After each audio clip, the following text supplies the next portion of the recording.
अच्छा, ये छोटा सा क्लिप देखिएगा। ये यूरोप का एक मुल्क है जहाँ पर बेरोज़गार लोग घरों से छोटी छोटी चीज़ें बना के लाते हैं, चाय बना के लाते हैं और पार्कों गलियों में खड़े होकर बेचते हैं।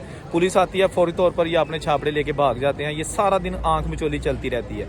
ये कौन सा यूरोप का मुल्क है और ऐसा क्यों है वहाँ पे, ये वीडियो के साथ जुड़े रहिए, फिर मैं आपको इसकी मुकम्मल तफसील बताता हूँ और वहाँ जाते कैसे हैं, वहाँ पे पेपर कैसे बनवाते हैं।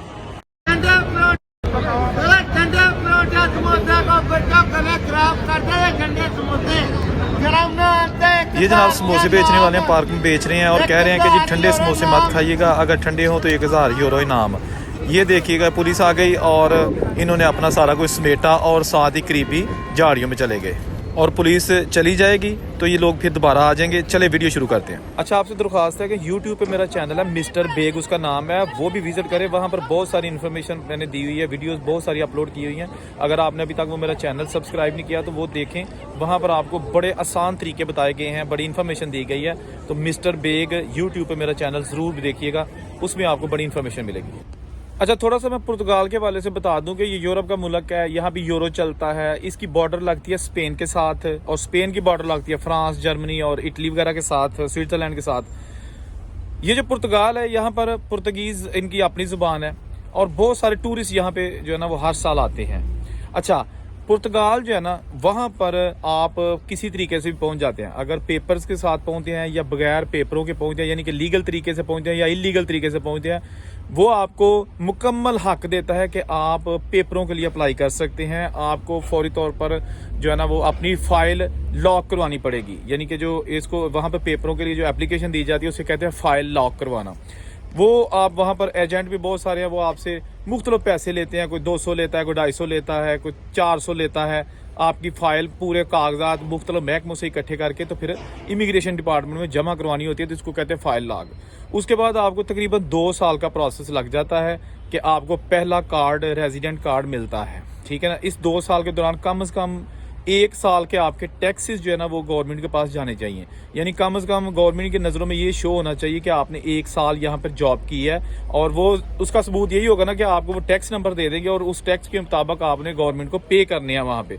तो 18 से 20 माह के अंदर अंदर फिर आपको वो कॉल करते हैं कि जी आप आइए अपने फिंगरप्रिंट्स दीजिएगा, यानी कि आपके 1 साल के टैक्स होने चाहिए। फिर उसके बाद वो आपको कॉल करेंगे और वो आपके फिंगरप्रिंट्स जो है ना वो लेंगे। और इस दौरान आजकल बहुत सारे लोगों के, अगर फॉर एग्जाम्पल किसी ने इटली, जर्मनी, स्पेन या यूरोप के जो दूसरे मुल्क है वहाँ पर कोई असाइलम अप्लाई किया है या ऑलरेडी उनके फिंगरप्रिंट्स हैं, तो वो पुर्तगाल वाले निकाल देते हैं। वो कहते हैं जी वहाँ से क्लियर करवा के आएँ, लेकिन कुछ के नहीं भी निकलते फिंगरप्रिंट्स। अच्छा, ये जो प्रोसेस हो गया फिंगरप्रिंट्स का, उन फिंगरप्रिंट्स के बाद आपको कुछ यानी 1 या 2 महीने के बाद एक कार्ड वो दे देते हैं, रेजिडेंट कार्ड, यानी कि वो उस कार्ड पे आप सफ़र कर सकते हैं, अपनी फैमिली को भी बुला सकते हैं पुर्तगाल में। ठीक है, वो कार्ड 1 साल के लिए होगा, 2 साल के लिए होगा।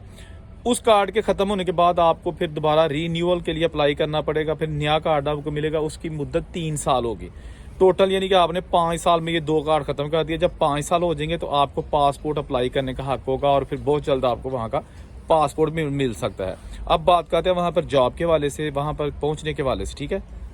अच्छा, पुर्तगाल में इस वक्त सख्त सर्दी है और सख्त सर्दी में वहाँ पर जॉब्स के मौके कम हो जाते हैं, टूरिस्ट नहीं आते, इसलिए जॉब्स कम हो जाती हैं। फिर क्या करते हैं लोग, वहाँ पर घर से छोटी छोटी चीज़ें बना के लेके आ जाते हैं और फिर वो पार्कों चौराहों में बेचते हैं और रोज़ी रोटी कमाते हैं, क्योंकि बाहर रहना जो है ना वो बड़ा मुश्किल है। अगर आपके पास प्रॉपर जॉब है फिर तो आप गुजारा कर सकते हैं, अगर जॉब नहीं है तो मेरा ख्याल है कि खर्चे बहुत ज़्यादा होते हैं, आपको हर चीज़ यूरो में पे करनी है, यूरो में ख़रीदनी है। ठीक है जी।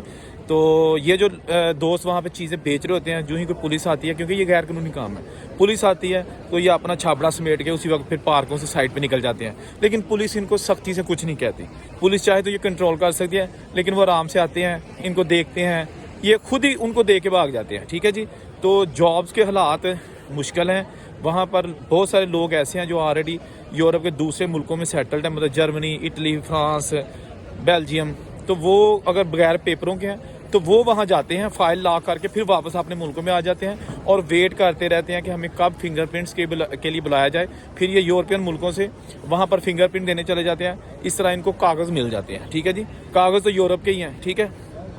ایک بار پرتگال کے آپ کو کاغذ مل جائیں، آپ 28 ملکوں میں یورپ کے جو شینگن کنٹریز ہیں کہیں بھی جا سکتے ہیں، لیکن وہاں پر آج کل حالات تھوڑے خراب ہیں کیونکہ جابز نہیں ملتی، اور اس کے ساتھ ساتھ جو فیملیز وہاں پہ جاتی ہیں دبئی، سعودیہ، مسقط، عمان، پاکستان سے، بنگلہ دیش، انڈیا، ان کو وہاں پر رہنے کے مسائل ہیں، رہائش بہت مہنگی ہے، لیکن وہ یہی کہہ رہے ہیں کہ کسی طریقے سے ہمارے 2 سال پورے ہو جائے، ایک کارڈ ہمیں مل جائے تاکہ ہم وہاں کے رہائشی بن جائیں، یہاں کے پرماننٹ ریزیڈنسی کا کارڈ ہوتا ہے وہ ہمیں مل جائے تو ہم وہاں پر باقاعدہ طور پر رہنا شروع کر دیں۔ لیکن یہ آسان کام نہیں ہے، میں وہاں پر بہت سارے حالات دیکھے ہیں جس میں جو ہے نا وہ کوئی اتنی اچھی چیزیں ہمیں نظر نہیں آئیں، لیکن کیا کہتے ہیں پردیس ہے پھر، ٹھیک ہے نا۔ اب بتائیں گے آپ کو کہ وہاں پہنچا کیسے جائے۔ پرتگال میں پہنچنے کے لیے آپ کو وزٹ ویزا پاکستان سے مل سکتا ہے، آپ وزٹ ویزے پہ ایک بار پہنچ جائیں، پھر وہاں جا کے اپنی امیگریشن کے لیے فائل لاک کروا دیں تو پھر ویٹ کریں اور آپ کے وہ پیپر بننے کے چانسز ہو سکتے ہیں۔ اس دوران آپ کام بھی اگر مل جائے تو وہ بھی کریں، ٹھیک ہے جی۔ اس کے ساتھ ساتھ آپ وہاں پہ بزنس ویزے پہ بھی جا سکتے ہیں کہ میں نے وہاں پہ کاروبار کرنا ہے، اس کے لیے آپ کو ڈیفینیٹلی اپنا پیسہ شو کرنا پڑے گا، زیادہ پیسہ لگتا ہے کہ آپ نے کاروبار کرنا ہے۔ پرتگال نے دبئی کی طرح گولڈن ویزا بھی انٹروڈیوس کروایا ہے، اس کی میں الگ سے ویڈیو بتاؤں گا کیونکہ ایک ہی ویڈیو میں سارا کچھ میں نے بتا دیا تو بہت لمبی ویڈیو ہو جائے گی، پھر آپ کو بھی سمجھ نہیں آئے گی کہ میں آپ کو کیا بتا رہا ہوں، اور مجھے بھی نہیں سمجھ آئے گی کہ میں نے بات کہاں سے شروع کی تھی کہاں ختم ہو گئی ہے۔ تو گولڈن ویزا اس کے لیے بھی آپ اپلائی کر سکتے ہیں، وہ آپ کو بہت جلد پیپر مل جاتے ہیں، 1 سال کے اندر اندر آپ کو وہ پیپر دے دیتے ہیں کیونکہ آپ نے ان کے ملک میں انویسٹمنٹ کی ہوتی ہے، اسٹور بنائے ہوتے ہیں یا وہاں پہ ہوٹل ریسٹورینٹس بنائے ہوتے ہیں، تو بزنس ویزے بھی جو ہیں وہ پہ ملتے ہیں، آپ وہاں پہ بزنس شروع کر سکتے ہیں۔ بہت ساری اپرچونیٹیز ہیں کیونکہ وہاں پر بزنس جو ہے نا وہ پاکستانی کمیونٹی ان کے کم ہے، اگر وہ زیادہ ہوں گے تو جو گاہک ہیں وہ بھی سارے موسٹلی پاکستانی، انڈین، بنگلہ دیشی ہیں کیونکہ دوسرے ملکوں سے وہاں پر آ کر اپنے فائل، اپنے پیپرز بنوانے کی کوشش کر رہے ہیں، ٹھیک ہے جی۔ تو آپ وہاں پر ضرور اپلائی کیجیے گا، پاکستان میں پرتگال کی ایمبیسی ہے، اس کی پوری مکمل انفارمیشن میں اپنی الگ ویڈیو میں دوں گا، لیکن آپ گوگل پہ بھی سرچ کر سکتے ہیں کہ how to apply Portugal visa requirements, یعنی کہ کی چیزیں چاہیے نے، وہ سارا کچھ آپ کو جو ہے نا اس ویڈیو میں مل جائے گا، ٹھیک ہے جناب۔ اچھا، پرتگال کا پاسپورٹ اتنا پاورفل ہے کہ اگر آپ 5 سال میں وہ پاسپورٹ حاصل کر لیتے ہیں تو 180 ملکوں میں آپ ویزے کے فری جا سکتے ہیں، اور دنیا کے کسی ملک میں بھی جا کے آپ کاروبار کر سکتے ہیں، وہاں پر آپ باقاعدہ طور پر ایک یعنی کہ پروٹوکول کے ساتھ رہ سکتے ہیں، اتنا طاقتور پاسپورٹ ہے۔ تو اس لیے آج کل بہت ٹرینڈ چاہ رہا ہے کہ لوگ پرتگال کا پاسپورٹ حاصل کرنے میں لگے ہوئے ہیں۔ اچھا، اس کے ساتھ ساتھ پرتگال میں فارم ورک بہت زیادہ ہے، یعنی کہ آپ نے پھل توڑنے ہوتے ہیں، سبزیاں، یعنی کہ زرعی کام بھی بہت زیادہ ہے، اور بہت سارے ہماری کمیونٹی کے لوگ پاکستانی، انڈین، وہ دور دراز کے کھیتوں میں چلے جاتے ہیں، وہاں پر ان کو جاب مل جاتے ہیں، وہیں ان کی رہائش ہوتی ہے، وہیں کھانا پینا، اور یہ پیسے بھی کماتے ہیں، ساتھ وہاں سے اپنا ٹیکس بھی دیتے رہتے ہیں تاکہ وہاں پر ان کو جو ہے نا PR یعنی کہ جو پہلا کارڈ ہے وہ ملتا رہے، کیونکہ آپ کو تقریباً 2 سال کے اندر 1 سال کا ٹیکس جو ہے نا وہ لازمی دینا ہوگا۔ یہ ٹیکس ضروری نہیں کہ آپ نے 1 سال مسلسل دیا، آپ 3 مہینے کر کے تھوڑا گیپ کر لیں، 4 مہینے کر لیں، پھر گیپ کر لیں، لیکن کم از کم آپ کے 12-13 ٹیکس لازمی ہونے چاہیے، پھر آپ کو فنگر پرنٹس کے لیے بلائیں گے، اور پھر آپ کی جو ہے نا وہ فردر پروسیس ہوگا، آپ کو پیپر ملنے کے۔ تو یہ آپ گوگل پہ بھی سرچ کر سکتے ہیں، جو میں آپ کو انفارمیشن دے رہا ہوں کہ جی آپ کو پرتگال کے جو پیپرز ہیں وہ کیسے ملتے ہیں یا کیا طریقہ کار ہے۔ ضروری نہیں کہ آپ میری ویڈیو یا میری باتوں پہ یقین کریں، میں آپ کے ساتھ کوئی کبھی غلط بیانی نہیں کرتا، آپ کو وہ طریقے بتاتا ہوں جس سے آپ کا بھی بھلا ہو، اور کم از کم اگر آپ اس پہ عمل کریں گے تو یقیناً مجھے دعائیں دیں گے جی۔ تو دوستو، یہ تھی آج کی ویڈیو، امید ہے آپ کو اچھی لگی ہوگی۔ اورنگزیب کو اجازت دیجیے، نئی ویڈیو کے ساتھ دوبارہ آپ کی خدمت میں حاضر ہوں گا۔ جنہوں نے ابھی تک چینل سبسکرائب نہیں کیا، چینل سبسکرائب کریں اور ویڈیو کو لائک شیئر کرنا مت بھولیے گا۔ اللہ حافظ۔